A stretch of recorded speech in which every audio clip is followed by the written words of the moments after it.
The fluorescent lights of the hospital parking lot flickered against the windshield as Rachel pressed her forehead against the cold steering wheel.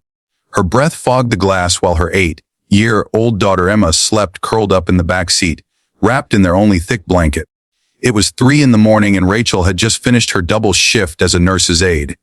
In 6 hours, she would need to clock back in. Between the cost of childcare and their mounting medical bills from Emma's asthma treatments, there was simply nothing left for rent.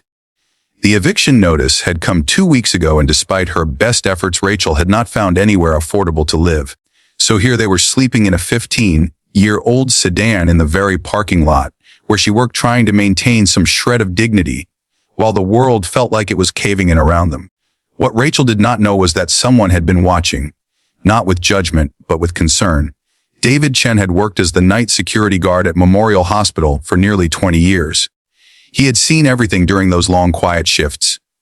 Doctors sleeping in their cars after grueling shifts. Families camping out in the waiting room because they could not afford hotels. People at their absolute breaking point seeking help in the middle of the night. But over the past week, something had caught his attention. The same blue Honda Civic parked in the far corner of the employee lot every night. The same exhausted young woman stumbling to her car after her shift.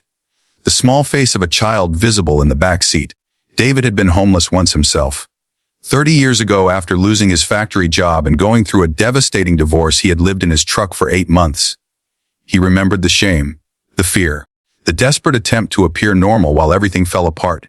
He remembered the kindness of a church volunteer who had helped him find transitional housing and eventually the job at the hospital. That act of compassion had changed the entire trajectory of his life.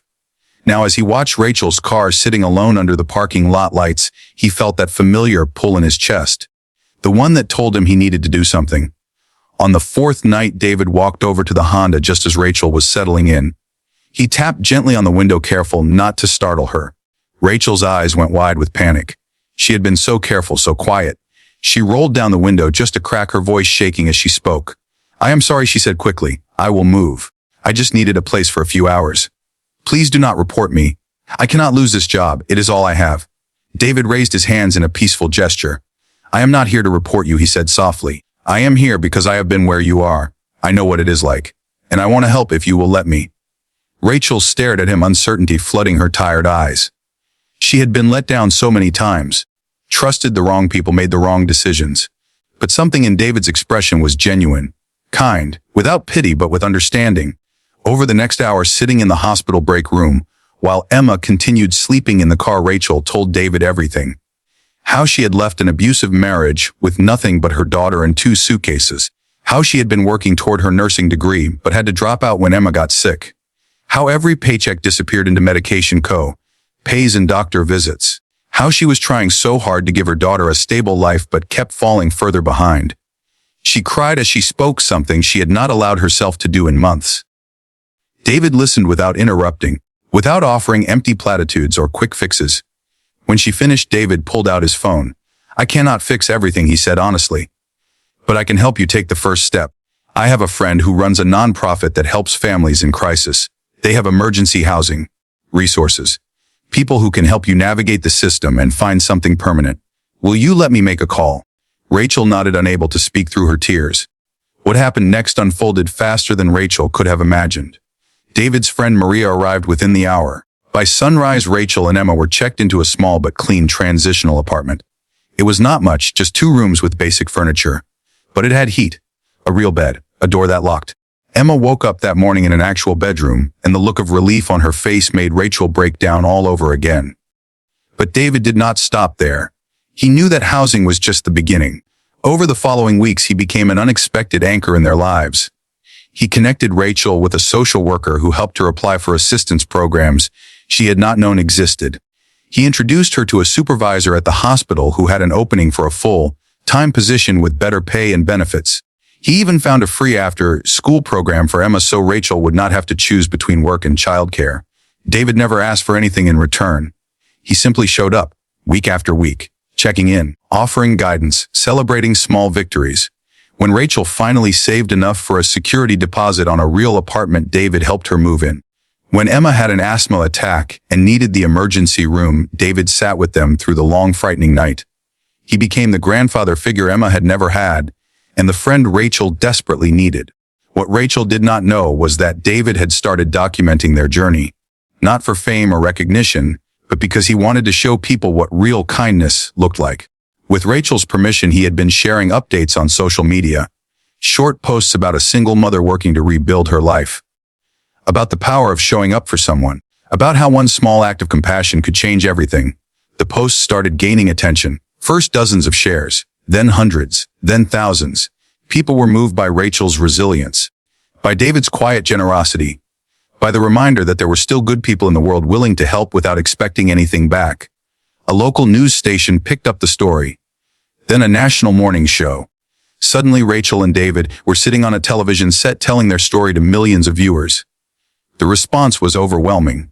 Donations poured in from across the country, enough to cover Emma's medical expenses for years, enough for Rachel to go back to school and finally complete her nursing degree. A hospital in their city reached out offering Rachel a full scholarship to their nursing program along with a guaranteed job upon graduation. A car dealership donated a reliable vehicle to replace the aging Honda. People sent letters and messages sharing their own stories of hardship and kindness, thanking David for reminding them what mattered, thanking Rachel for her courage. But perhaps the most profound impact was what happened at Memorial Hospital itself. Inspired by David's example, the staff created a support fund for employees facing crisis. They established a quiet room where staff could rest during long shifts. They started a mentorship program pairing experienced workers with those struggling to make ends meet. David's simple act of noticing and caring had sparked a cultural shift. Compassion became contagious. 2 years later, Rachel walked across the stage at her nursing school graduation. Emma sat in the front row holding a sign that read, "That's my mom." David was there too, his eyes wet with pride. Rachel had not just survived, she had thrived.